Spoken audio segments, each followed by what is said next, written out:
and she told me the topic was confidence. The first thing I thought of was my own journey with confidence, but it kept bringing me back to self-care. To me, they are just one and the same, confidence, self-care. And I remember the first time I realized that my self-care was affecting my confidence. And about 10 years ago, I used to work for DIFUS. Anybody ever hear of DIFUS? It's the worst job ever. Worst job ever.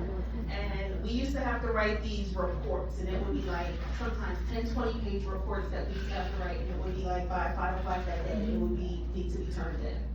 And I remember turning in my last report, and my supervisor handed it back to me, and it was marked up all in red with corrections. And immediately my chest started getting tight, I started sweating, my shoulders were all high, and I was walking around like this, and I thought I was dying. I was literally like, call the people, like, the big one, I was dying. And that was my first experience with an anxiety attack.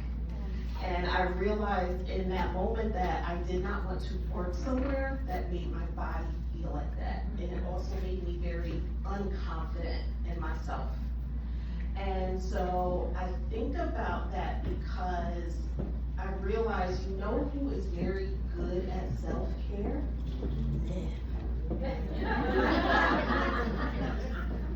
Men are so good at self-care. If we just think about football Sunday, right? They get to sit home, right? Somebody's cooking for them, feet up, chilling, friends might get to come over, right? And they do it every single week. And they're consistent with it, right? What else do? They go get their haircut every week, right? Consistent, you know? And these are things that they do to boost their confidence, but when it comes to us, we always find ways to bully ourselves as women. You know, we bully ourselves into productivity sometimes. We feel like, you know, I can't rest, I can't, you know, kick back and chill and relax until I do all the things first.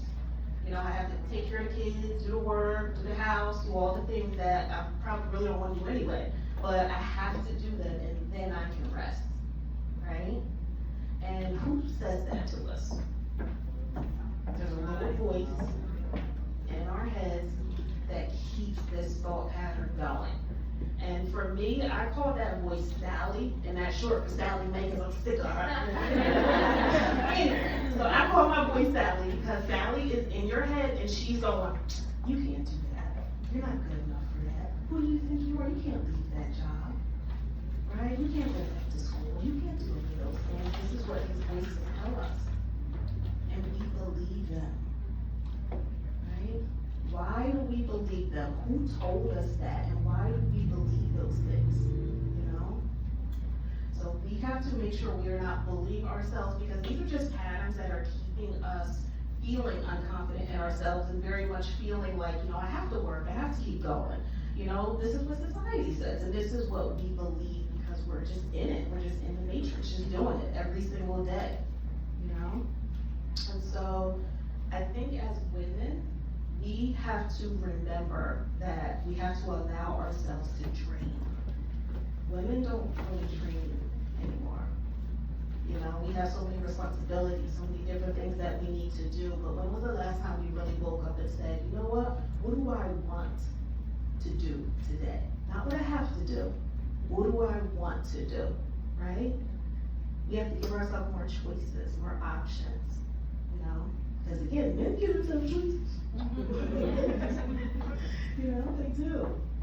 And so I want to leave you guys with a thought, and this will be your therapy homework going forward. There's an idea floating around of showing up as your best self, right? And that's great. You know, we show up as our best selves. I'll use myself as an example. If I'm showing up as my best self, right, I'm selling hella books, right? Therapy practice is going great. You know, I am dinner's done 4:30, swimming before I get off the bus, right? I'm making a list, I'm setting my goals, I'm checking the goals off, right? That's me showing up as my best self, and I love that side of me. But we have to also show up and make room for our favorite self. Yeah, you know, think of my favorite self, is different than my best self.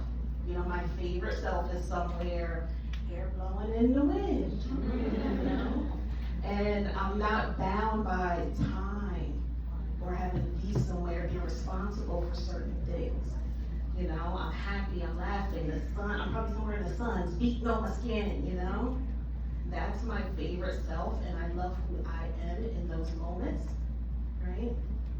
And so we need to bring out that version of us, you know, and really kind of incorporate her into our best selves as well, because these are all things that are going to help us be confident, remain confident, but also understand that confidence changes as we change. You know, like the things that I used to do, you know, when I was 18, say for self-care, you know, like I was a 5 a.m. gym girly when I was 18, you know, in the gym, working out, having fun. Now that I have a kid, I'll be like, you know, but I have to do different things. We have to find different things. So why are we still trying to use the same old things to show up for an old person when we're a totally different person? You know, and that is how we bully ourselves, because we think, this used to be okay, this used to work for me. You know, what's wrong? It's me, it's gotta be me. You know, it's not you, it's patriarchy. You know? So, thank you ladies for hearing my